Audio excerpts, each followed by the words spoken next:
The passing of Prophet Muhammad, peace be upon him, on June 8, 632 CE, was a moment of profound sorrow and shock for the Muslim community. For over 2 decades, he had led them with wisdom, justice, and divine guidance, transforming scattered tribes into a united ummah bound by faith. Though his final illness had been apparent, many of his followers held on to hope, unable to accept the thought of losing the man they saw as their connection to God's will on earth. When the moment of his passing arrived, grief swept through Medina, leaving the city in a state of disbelief and sorrow. His closest companions, those who had fought alongside him, learned from him, and dedicated their lives to his mission, found themselves overwhelmed with emotion. Some, like Umar ibn al-Khattab, struggled to accept the reality, refusing to believe that the messenger of God had left them. Amid the mourning, an urgent question arose. What would happen to the Muslim community now? The unity of the Ummah had been centered around the leadership of the Prophet, and with him gone, uncertainty loomed over Medina. Who would lead them? How would Islam continue to thrive without its messenger?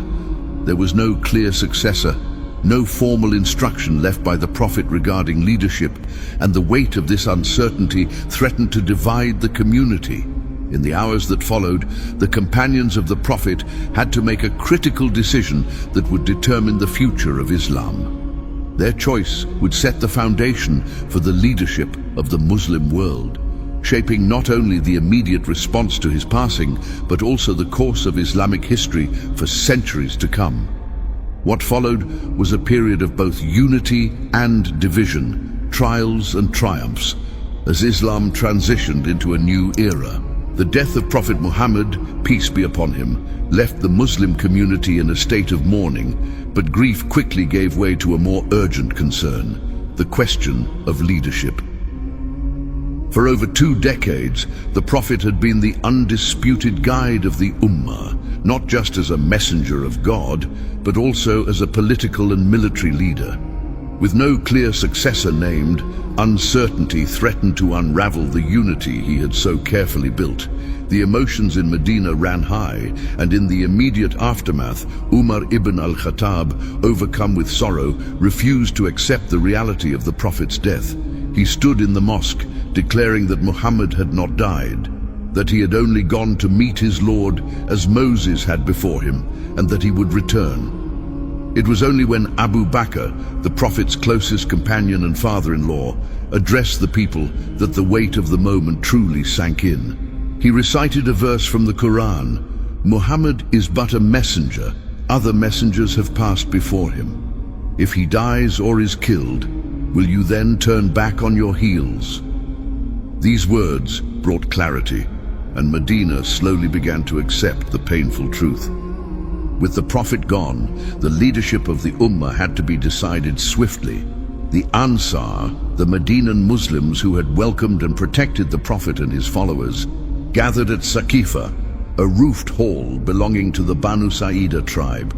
They believed that leadership should remain among them, given their pivotal role in establishing the Islamic State. However, the Muhajirun, the early Muslims who had migrated from Mecca, saw it differently. They argued that since the Prophet came from the Quraysh tribe, the broader Arab community would only accept a leader from the same lineage. The debate was tense, and there was a risk that the Ummah could fragment along tribal lines. In the midst of these discussions, Abu Bakr and Umar arrived at Saqifa to engage in the debate. Recognizing the need for unity, Abu Bakr delivered a speech emphasizing that leadership should go to the Quraysh, not as a matter of privilege, but as a means to maintain cohesion among the tribes. He acknowledged the contributions of the Ansar, but urged them to prioritize the greater good of the Ummah. As a solution, he put forward 2 names, Umar ibn al-Khattab and Abu Ubaidah ibn al-Jarrah, as suitable leaders. Before anyone else could react, Umar, realizing Abu Bakr's seniority and deep connection with the Prophet, immediately took his hand and pledged allegiance to him. Others followed, and a consensus emerged around Abu Bakr as the first caliph of Islam. Not everyone immediately accepted this decision. Ali ibn Abi Talib, the Prophet's cousin and son-in-law, did not pledge allegiance right away, as some believed leadership should remain within the Prophet's family.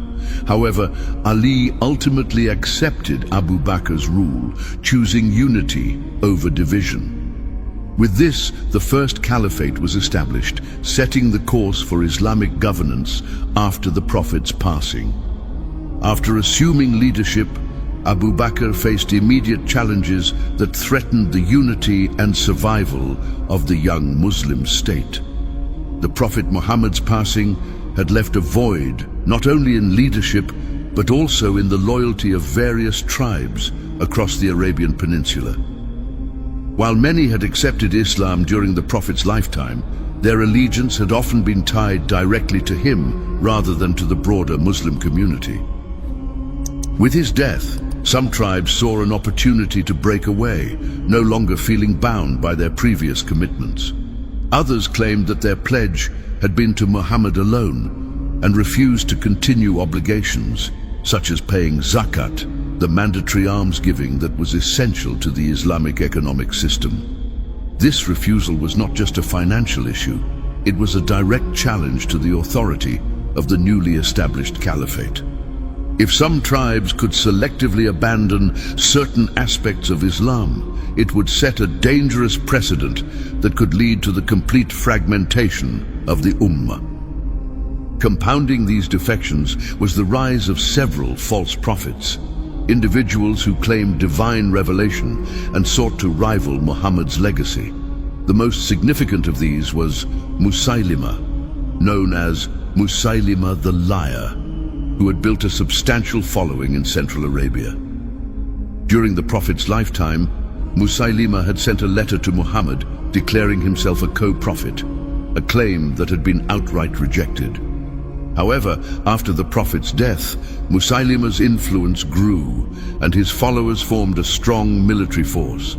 Other self-proclaimed prophets, including Tulayha al-Asadi and Saja, also gained traction, creating a serious threat to the stability of the Islamic State. Abu Bakr responded decisively. He made it clear that Islam was not merely a personal faith, but a complete system that required obedience to its laws, including zakat.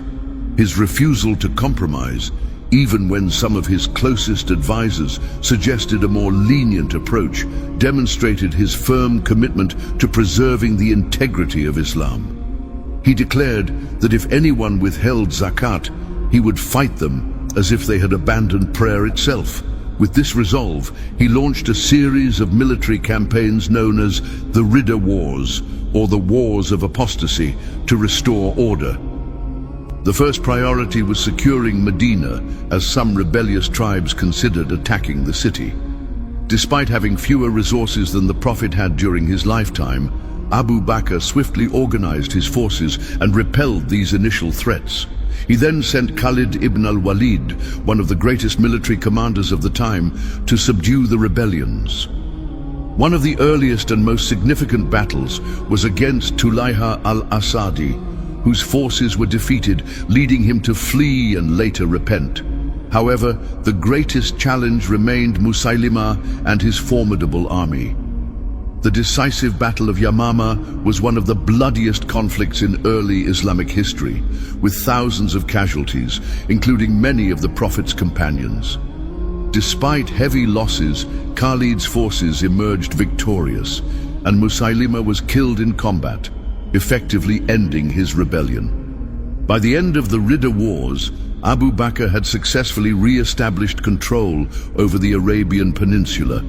His leadership ensured that Islam would continue as a unified faith, not just during the life of the Prophet, but for generations to come. His firmness in the face of rebellion reinforced the caliphate's authority, allowing Islam to transition from a fragile state to an enduring global force. The Ridda Wars had come at a great cost to the Muslim community, not only in terms of military losses, but also in the number of devout companions who had died in battle. Among them were many of the Hafiz, individuals who had memorized the Quran in its entirety. At the time, the Quran was primarily preserved through oral transmission, with verses also recorded on various materials such as parchment, bone, and palm leaves. As the number of Hafiz declined, a growing concern emerged about the potential loss of portions of the Quran. If too many of these reciters perished, there was a real risk that the divine revelations could be forgotten or distorted. Umar ibn al-Khattab recognized the urgency of the situation and approached Abu Bakr with a bold proposal to compile the Quran into a single written manuscript. At first, Abu Bakr hesitated, fearing that initiating such a task might be an innovation, as the Prophet himself had never ordered the Quran to be compiled in book form. However, as Umar continued to emphasize the risk of losing portions of the Quran, Abu Bakr saw the wisdom in his suggestion and agreed. To ensure absolute accuracy, Abu Bakr entrusted this monumental task to Zayd ibn Thabit, a young but highly respected companion of the Prophet who had served as one of his scribes. Zayd himself was initially hesitant, acknowledging the immense responsibility of gathering and verifying every verse. He meticulously collected written fragments and cross-checked them with the oral recitations of the surviving Hafiz, ensuring that no verse was included unless confirmed by multiple sources. The completed manuscript was then entrusted to Abu Bakr and later safeguarded by Umar and his daughter Hafsa, preserving the Quran in its authentic form for future generations. After the passing of Abu Bakr in 634 CE, the responsibility of leading the Muslim Ummah fell to Umar ibn al-Khattab. Before his death, Abu Bakr had nominated Umar as his successor, recognizing his strength, wisdom, and unwavering commitment to justice. Though some feared that Umar's temperament might make his rule harsh, he quickly proved to be a leader of immense vision, discipline, and fairness. His rule would mark a period of great expansion, administrative reforms, and the transformation of Islam into a global power. Under Umar's leadership, the Islamic State grew rapidly, reaching beyond the Arabian Peninsula and into the heart of the two greatest empires of the time, the Byzantine and Persian empires.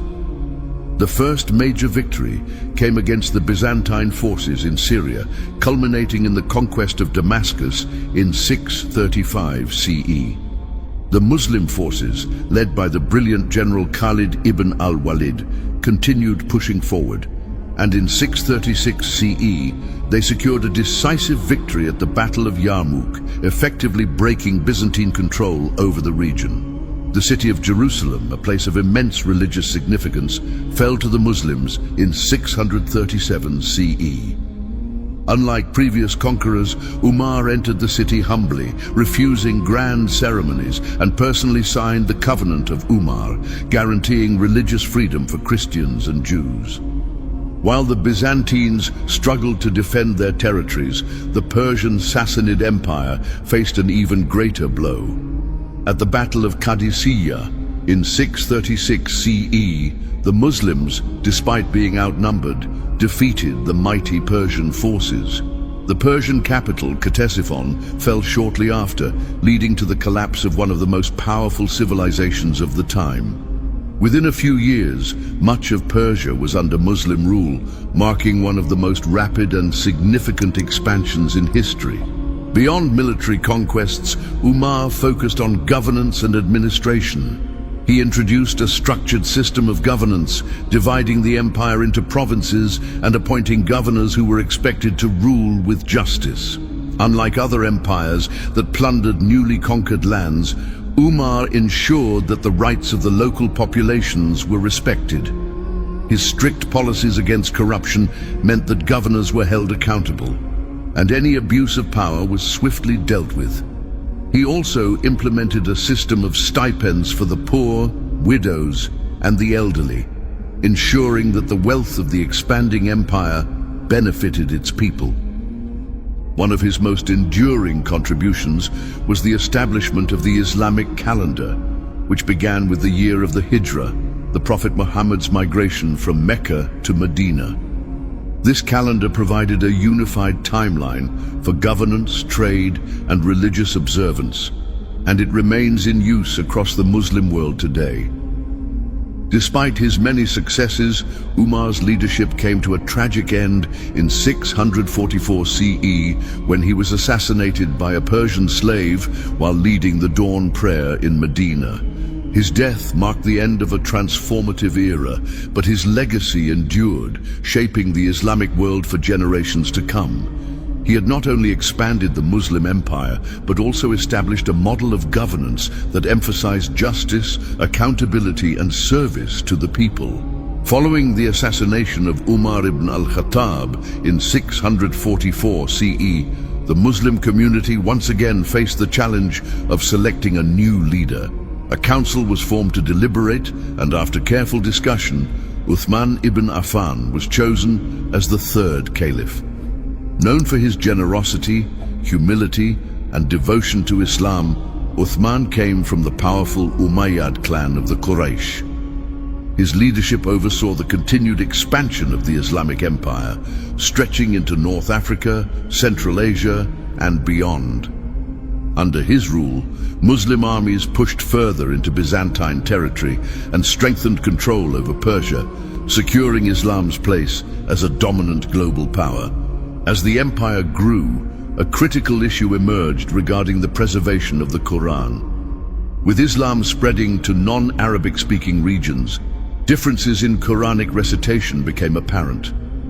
Variations in pronunciation and dialect led to concerns that the integrity of the text could become compromised over time. Alarmed by this, the respected military commander Hudhaifa ibn al-Yaman urged Uthman to take action. Recognizing the urgency, Uthman commissioned Zayd ibn Thabit, the same companion who had compiled the Quran under Abu Bakr, to create an official, standardized version. Multiple copies were produced and sent to key Islamic cities, while all other personal variations were ordered to be destroyed to prevent confusion. Despite this major achievement, Uthman's rule became increasingly controversial. Accusations of nepotism arose as he appointed several of his Umayyad relatives to prominent positions, leading to growing resentment among the Muslim community. Discontent escalated into open rebellion, and in 656 CE, Uthman was besieged in his home by protesters demanding his resignation. He refused to step down and was ultimately assassinated, marking a turning point in Islamic history that would lead to deep political divisions. After the assassination of Uthman ibn Affan in 656 CE, the Muslim world was thrown into turmoil. The once unified Ummah was now deeply divided, and the question of leadership became more contentious than ever. In the midst of this crisis, Ali ibn Abi Talib, the cousin and son-in-law of the Prophet Muhammad, was urged by many to take on the role of caliph. Reluctant at first, knowing that his rule would be contested, Ali eventually accepted the position, believing it was his duty to restore order. However, his caliphate was immediately met with opposition from powerful figures who demanded justice for Uthman's murder before acknowledging Ali's leadership. Among those who challenged Ali's rule were Aisha, the wife of the Prophet, along with two prominent companions, Talha and Zubair. They accused Ali of failing to punish Uthman's assassins and called for immediate action. Their opposition led to armed conflict, culminating in the Battle of the Camel, named after the camel that Aisha rode into battle. The clash resulted in heavy casualties, and though Ali emerged victorious, the confrontation deepened the fractures within the Muslim community. Aisha was treated with dignity and sent back to Medina, but the damage to unity had already been done.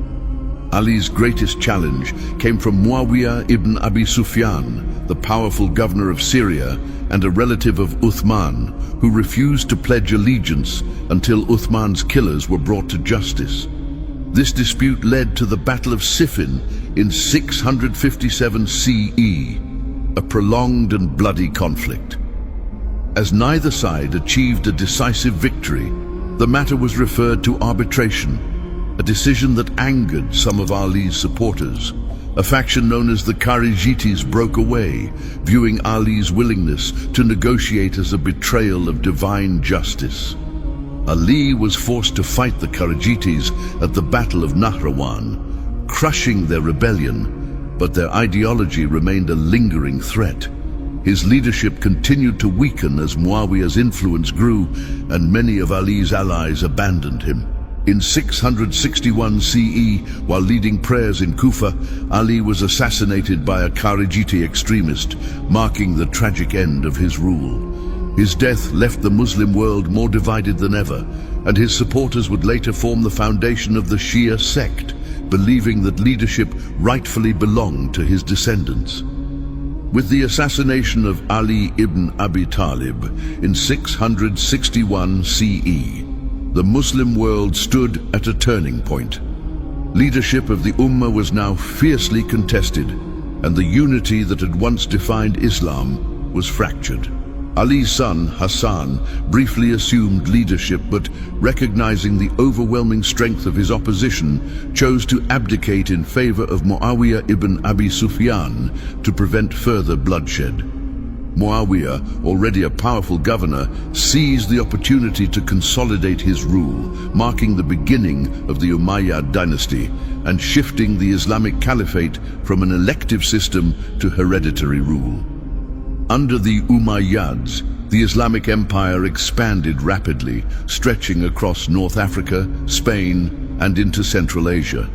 However, their rule was not without controversy.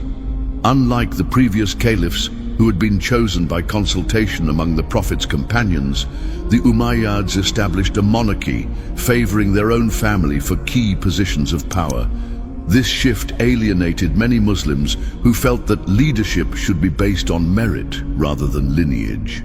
Their governance often prioritized political stability and military expansion over religious inclusivity, leading to resentment among various groups.